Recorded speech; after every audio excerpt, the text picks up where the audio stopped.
Ինչու էին Վանի տիրակալները ջահակիր աշտարակների ցանց կառուցում։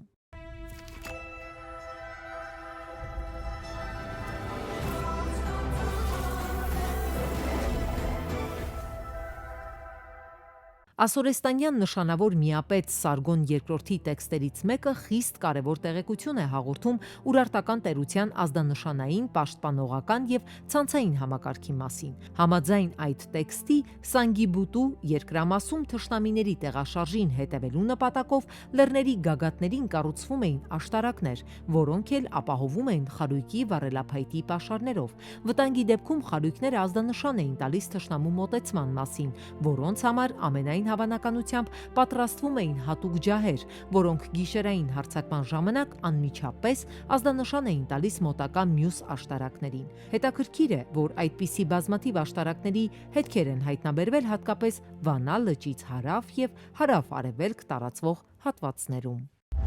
Նախագծի գլխավոր գործընկեր Ագբաբանկ